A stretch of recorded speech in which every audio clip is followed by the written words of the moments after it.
अब इन सब सवालों का जवाब, जैसा कि हमने शुरू में बताया था कि विपक्ष को खड़ा होना पड़ेगा। मैं हेड्स ऑफ करता हूं तेजस्वी यादव को कि उन्होंने आगे बढ़कर के इन सब मुद्दों को उठाया और बोला कि बिहार के लोगों की चिंता शायद अब नीतीश कुमार को नहीं रह गई है, क्योंकि सुशील मोदी के द्वारा बिहार और बिहारियों को जितना बेइज्जत करवा सकते हैं वो करवा रहे हैं। तो इन 40, 42, 45 दिनों में जिस तरह से एक्सपोज हुए हैं नीतीश कुमार, शायद ये इनके जीवन का अंतिम युद्ध चल रहा हो। जिस दिन चुनाव हो गया उसके बाद से सुशील मोदी ही इनको नहीं आने देंगे, क्योंकि हर कंपनी का एक सीईओ होता है जिसकी एक अवधि होती है। टाटा, बिरला, जितने भी लोगों को देखा होगा, सबने अपने पीछे वाली पीढ़ी को अपना हस्तांतरित कर दिया। शायद नीतीश कुमार भी अब ये समझ चुके हैं कि अब उनके लिए राजनीति करना बहुत ज़्यादा आगे के लिए संभव नहीं हो। लेकिन जिस तरह से बल्क में ओड़ी छैटी भर भर के जो बिहारियों को सप्लाई आप कर रहे हैं सुशील कुमार मोदी जी, और खुश होकर के अपना ही पीठ अपने से थपथपा रहे हैं, निश्चित रूप से नीतीश कुमार जी को इन सब बातों पर गौर जरूर करना चाहिए। जब नहीं बुलाने का बात कहा था तो एक सीधा सा मामला था कि आप नहीं बुलाएंगे, लेकिन जब बुलाने का शुरू कर दिए तो भेजने के पहले आपको एक बार सोचना जरूर चाहिए था। और ये लोग कह करके जा रहे हैं, आपके लिए सबसे शर्म की बात है, दुख की बात है कि लोग ये कह रहे हैं कि हमें खाने को नहीं मिल रहा था, पेट की आग ने मजबूर किया है कि हम जाकर के अब रोजी कमाएं। नमस्कार, मैं ऋचा शर्मा और आप देख रहे हैं भारत लाइव। कोरोना काल में कई सियासी मुद्दे बने, लेकिन इस सियासी रूपी चक्की में पीस रहे हैं तो सिर्फ मजदूर। वो मजदूर हैं लेकिन मजबूर नहीं। पहले तो उनके आने को लेकर सियासत हुई, वो खुद कई बार मांग करते नजर आए, व्यवस्था उन्होंने दिखाई कि मुझे बिहार वापस आना है।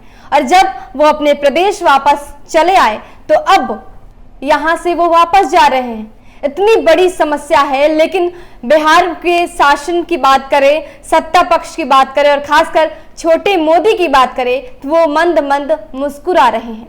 आखिर ये मुस्कुराहट क्यों? क्या ये सत्ता पक्ष का नशा है जिसमें सुशील कुमार मोदी चूर नजर आ रहे हैं?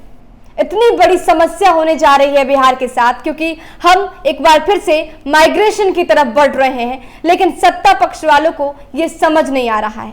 बाबा, कितनी बड़ी समस्या है और सरकार मुस्कुरा रही है और पीठ थपथपा रही है। ऋचा, जो प्रश्न आपने खड़े किए हैं, ये प्रश्न कोई नया नहीं है। ऐसे प्रश्न बिहार के लोगों को झेलने की आदत हो गई है और अब यूज टू भी हो जाना चाहिए, क्योंकि जब लोकतंत्र में लोगों के भावनाओं को, लोगों के वोट को, लोगों द्वारा किए गए जो भी चीज़ें हैं जिसको लोकतंत्र कहा जाता है, अगर उसकी बोली लगती हो तो निश्चित रूप से ऐसे लोकतंत्र में लोगों को यूज टू हो जाना चाहिए। क्योंकि बिहार के लोगों में कहा तो ये जाता है कि बिहार में राजनीति बहुत होती है, आंदोलन की जननी है, यहाँ से आंदोलन होता है तो पूरे देश और दुनिया में फैलता है। ये बातें बहुत पुरानी हो गई हैं। अब बिहार के लोगों में वो जज्बा नहीं रह गया है। कारण कि हमारे पूर्वज कहा करते थे, हमारे पिताजी भी कहा करते थे कि भूखे भजन न होई हैं गोपाला। स्थिति यह है ना कि अगर किसी को तोड़ना हो ना तो दो रास्ते उसके होते हैं।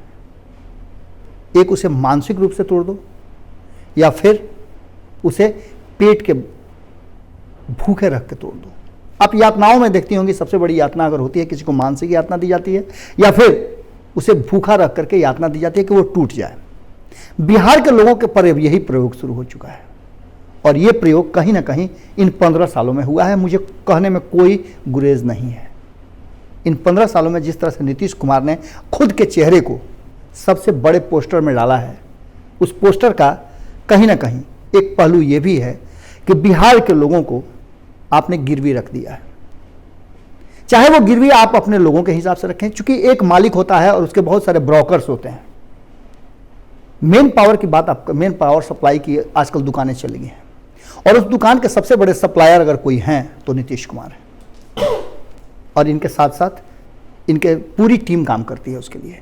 ये सत्ता नहीं चलाते हैं। जैसे प्रधानमंत्री नरेंद्र मोदी कहते हैं कि मैं व्यवसायी हूँ, गुजरात से आता हूँ, मैं बिहार को चलाऊंगा, देश को चलाऊंगा, इस पूरी व्यवस्था को चलाऊंगा, लेकिन एक व्यवसायी के रूप में लाभ, मुनाफे और घाटे और नाफे के हिसाब से रखूंगा। लेकिन उनकी अर्थव्यवस्था हमेशा धाराशायी होती रही। इसका मतलब कि एक व्यवसायी के रूप में नरेंद्र मोदी फेल हो गए हैं। वहीं भावनात्मक रूप से नीतीश कुमार चाहे जितना भी अपने आप को सुशासन बाबू कह ले, बिहार के विकास की बात कर ले, लेकिन बिहार के विकास की पोल पूरी तरह से खुल चुकी है। और खासकर अगर बात करें इस कोरोना संक्रमण के दौरान, तो इन 40, 42, 45 दिनों में जिस तरह से एक्सपोज हुए हैं नीतीश कुमार, शायद ये इनके जीवन का अंतिम युद्ध चल रहा हो।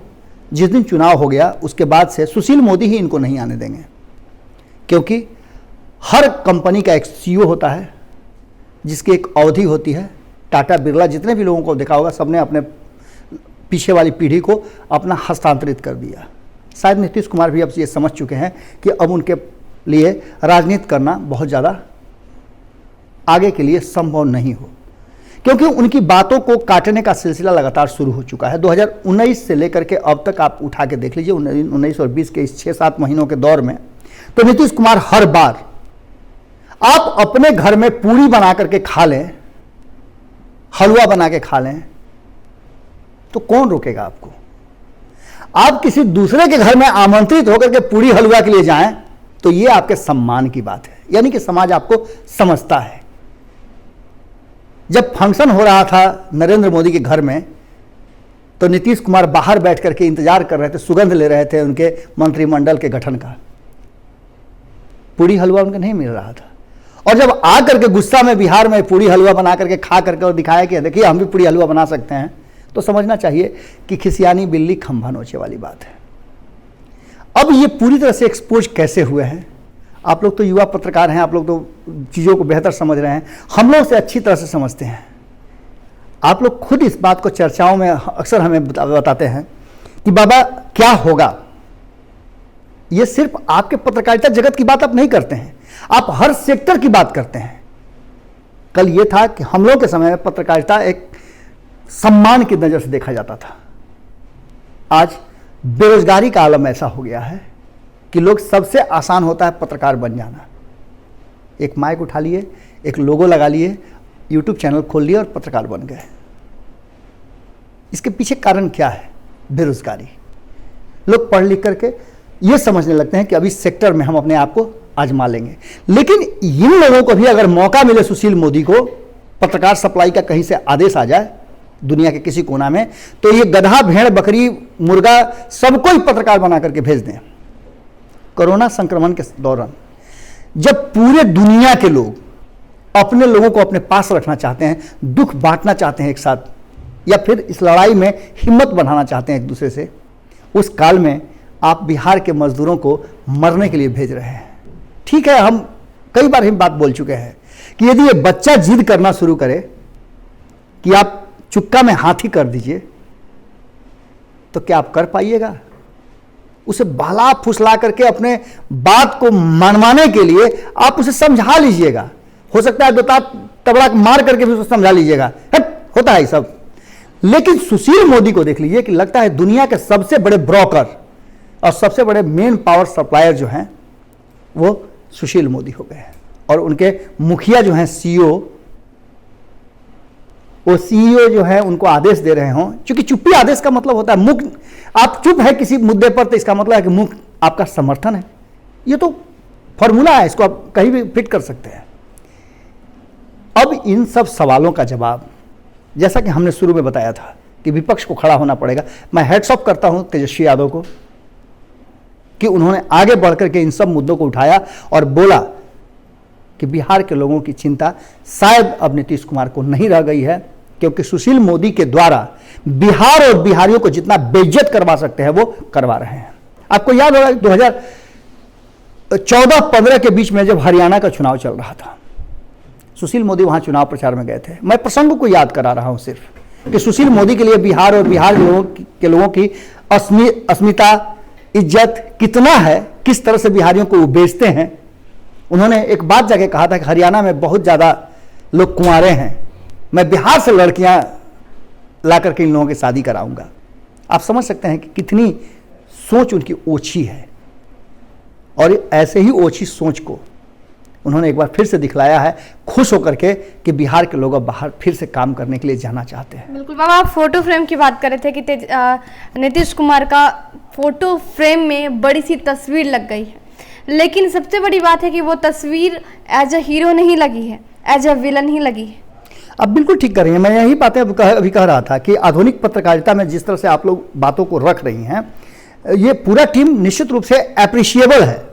आप लोग तथ्यों को बहुत बारीकी से रख रही हैं, लेकिन इन सब कड़ियों को जोड़ने के बाद आप जब भी 15 साल की बात करते हैं, जो नीतीश कुमार ने एक फॉर्मूला दिया था, 15 साल बनाम 15 साल, मुझे बार बार जब 15 साल बनाम 15 साल की चर्चा करने का मौका मिलता है, जब मैं बात करता हूं इस पर, तो मुझे 15 साल याद आ जाता है निश्चित रूप से लालू प्रसाद का।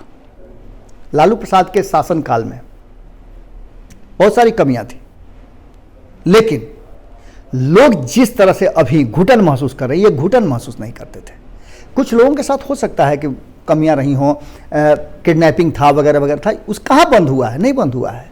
आज भी जो अपराध हैं वो हो रहे हैं, ऐसा नहीं कि अपराध बंद हो चुका है। हाँ, 2005 से लेकर के 2010 के बीच में जो नीतीश कुमार का शासन था, और 2010 से 2013 के बीच में जो उन्होंने अपने आप को जैसे प्रमोट किया था और जिस तरह से अपने आप को दर्शाया था, उसको मैं बहुत ज़्यादा सम्मान की नज़र से देखता हूँ। लेकिन जो वर्तमान स्थिति है, नीतीश कुमार की चुप्पी बहुत कुछ कह रही है। या तो नीतीश कुमार मजबूर हैं, या फिर जैसा कि मैंने शुरू में कहा कि नीतीश कुमार ये समझ चुके हैं कि अब उनके हाथ में सत्ता नहीं रहने वाली है, इसलिए ये सत्ता रहे या बर्बाद हो जाए। नहीं होता है कि खेलब ना तो भंडोल कर देव, तो वो या तो इस पूरे गेम में खुद उनको रहना है। अब ये बातें शायद वो समझ गए कि इस गेम के लायक वो प्लेयर नहीं रह चुका, अब रिटायरमेंट का समय आ गया है, तो ऐसी स्थिति में वो इस पूरे खेल को भंडोल करना चाहते हैं। बाबा, अजीब सी विडंबना है। देखिए कि अभी गलती जो हमने की थी पहले, अपने मजदूरों के लिए यहाँ पर रोजगार सृजित ना करके, यहाँ पर उस तरह का एनवायरनमेंट नहीं देके, उन्हें बाहर भेज के, अभी सबक लेने का समय था और फिर से दोबारा गलती कर रहे हैं। ऋचा, इन सब के बीच में मैं एक बात बहुत दुख के साथ कहना चाह रहा हूँ कि मैं आज खबर भारत लाइव पे भी चला है कि एक तरफ आप कोरोना संक्रमण में से, कोरोना से लड़ाई में अपने आप को पूरी तरह से झोंक चुके हैं। आपके लोग कहते हैं जो सत्ता में बैठे हुए हैं कि राजनीति कर रहा है विपक्ष। आपके मंत्री क्या कर रहे हैं जो आरक्षण पर लगातार चर्चाएं कर रहे हैं, सर्वदलीय बैठक बुला रहे हैं। अभी सर्वदलीय बैठक बुलाने की जरूरत किस विषय पर थी? निश्चित रूप से कोरोना पर थी। आप में अगर मादा था तो श्याम रजक जी को चाहिए था, यहाँ तक कि जीतन राम मांझी जी को चाहिए था, या और भी दल के लोग जो आरक्षण पर अब चर्चा करने के लिए बैठे हैं, वो अगर चर्चा किए होते कि बिहार में रोजगार कैसे होगा। उद्योग मंत्री हैं, उन्हें तो उद्योग लगाने की बात करनी चाहिए था। उद्योग धंधों से लोगों को कैसे इन्वॉल्व किया जाए, कैसे इवॉल्व किया जाए, कैसे लोग जो बाहर से आए हैं उन लोगों को रोजगार मिले, चर्चा इस पर होनी चाहिए थी। विपक्ष को जुटा करके आप ये चर्चाएं करते, लेकिन आप चर्चा किस बात की कर रहे हैं? तो आप आने वाले चुनाव के लिए आरक्षण की बात कर रहे हैं। 2015 में इस तरह से आरक्षण का मुद्दा उठा और भारतीय जनता पार्टी को धाराशायी होना पड़ा। उसी तरह से फिर एक बार आरक्षण का मुद्दा लेकर के कहीं ना कहीं ये नीतीश कुमार के बस में अब नहीं रह गया है, और नीतीश कुमार भी समझ गए हैं कि अब नीतीश कुमार पहले वाले नीतीश कुमार नहीं हैं जिनकी बात को अक्षरशः लोग पालन करेंगे। अब नीतीश कुमार के भी विरोध में खड़ा हो गए हैं और नीतीश कुमार का खेमा बन गया है। ऐसी स्थिति में नीतीश कुमार के पास विकल्प बहुत सीमित है, और शायद इन्हीं विकल्पों के कारण जो हमने बातें कही हैं कि आखिर ये सब क्या हो रहा है, और इन सब के बीच जिस तरह से सुशील मोदी ने बातों को रखा है और कहा है, वो काफ़ी चिंताजनक है। चिंताजनक इसलिए है कि जहाँ एक तरफ लोग बाहर से आने की बात कर रहे हैं, वहीं लोगों को बाहर भेजने की बात हो रही है, और निश्चित रूप से ये बिहार के लिए सबसे ज़्यादा दुखद समय हो सकता है। जहाँ आप समझिए ना, आप सीधी सी बात समझिए कि आपके परिवार का कोई सदस्य ये समझ करके कि बाहर में समस्या है, बाहर में झगड़ा हो रहा है, मारपीट हो रहा है, गोलियां चल रही हैं, तो क्या अपने घर के लोगों को बाहर भेजेंगे? आप नहीं भेजेंगे। कितना भी कष्ट हो, कितना भी ज़रूरी काम हो, लेकिन आप लोगों को अपने पास रोक के रखेंगे। ऐसी स्थिति में निश्चित रूप से अगर तेजस्वी यादव ने आवाज़ को बुलंद किया है, अगर टीम तेजस्वी का मतलब हम विपक्ष के सभी लोगों को कहते हैं, इसमें हम किसी को नहीं छोड़ते हैं, हम इसमें प्रशांत किशोर को भी जोड़ते हैं, हम इसमें पप्पू यादव को भी जोड़ते हैं, हम इसमें कन्हैया कुमार को भी जोड़ते हैं, इसमें सारे लोगों को हम जोड़ के बात करते हैं, चूँकि कॉन्टेस्ट जो है वो बिहार का है। और बिहार के संदर्भ में यदि बिहारियों के लिए कोई खड़ा होकर के सरकार पर दबाव बनाता है तो ये आर पार की लड़ाई निश्चित रूप से होनी चाहिए। और बिहार और बिहारियों के लिए एक ऐसा माहौल बनना चाहिए कि लोग अपने बिहार में रह करके खुश रहें। भले वो महल अटारी बिल्डिंग नहीं बना पाएँ, लेकिन 2 वक्त की रोटी अपने परिवार के साथ रह करके वो खा सकें, कमा सकें, ऐसी व्यवस्थाएं होनी चाहिए। हमें खुश इस बात के लिए नहीं होना चाहिए कि हमारे यहाँ के लोग जा करके अलग अलग राज्यों में उस राज्य के निर्माण में सहयोगी बन रहे हैं। अगर बड़े पोस्ट पे जाएँ तो कोई दिक्कत नहीं है, बड़े पोस्ट पे जाने वालों की संख्या बहुत कम होगी, लेकिन जिस तरह से बल्क में ओड़ी छैटी भर भर के जो बिहारियों को सप्लाई आप कर रहे हैं सुशील कुमार मोदी जी, और खुश होकर के अपना ही पीठ अपने से थपथपा रहे हैं, निश्चित रूप से नीतीश कुमार जी को इन सब बातों पर गौर जरूर करना चाहिए। जब नहीं बुलाने का बात कहा था तो एक सीधा सा मामला था कि आप नहीं बुलाएंगे, लेकिन जब बुलाने का शुरू कर दिए तो भेजने के पहले आपको एक बार सोचना जरूर चाहिए था। और ये लोग कह करके जा रहे हैं, आपके लिए सबसे शर्म की बात है, दुख की बात है कि लोग ये कह रहे हैं कि हमें खाने को नहीं मिल रहा था, पेट की आग ने मजबूर किया है कि हम जाकर के अब रोजी कमाएं। तो बहुत ही शर्मनाक बात है। और जिस तरह से अभी वक्त है सबक लेने का, वो गलती फिर से नहीं दोहराने का, क्योंकि मैं बार बार ये बात कह रही हूँ कि इसमें पिस सिर्फ मजदूर ही रहे हैं, जो कि मजबूर नहीं है। मजदूर इसलिए हैं क्योंकि उन्हें पेट पालना है, रोजी रोटी के और रोजगार की तलाश में वो बाहर जा रहे हैं, क्योंकि बिहार सरकार सक्षम नहीं है इसको लेकर। कहीं ना कहीं बिहार सरकार में कमी है। अभी वक्त था कि हम इस पर सोचें, रोजगार को सृजित किया जाए ताकि हम मजबूती के साथ आगे बढ़े। क्या बिहार उतना बुलंद नहीं है? क्या बिहार के लोगों में दम नहीं है?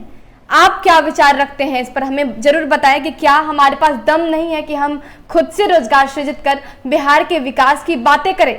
आखिर हमें पलायन की बातें सोचनी क्यों पड़ रही है? देश और दुनिया की तमाम अपडेट्स के लिए हमारे साथ बने रहिए और देखते रहिए भारत लाइव। नमस्कार। बढ़ाएं अपना कदम सक्सेस की ओर शिखर करियर इंस्टीट्यूट के साथ। शिखर करियर इंस्टीट्यूट पूर्वी भारत में एकमात्र कोचिंग संस्थान जो एक्सक्लूसिवली है मेडिकल एंट्रेंस एग्जाम के लिए।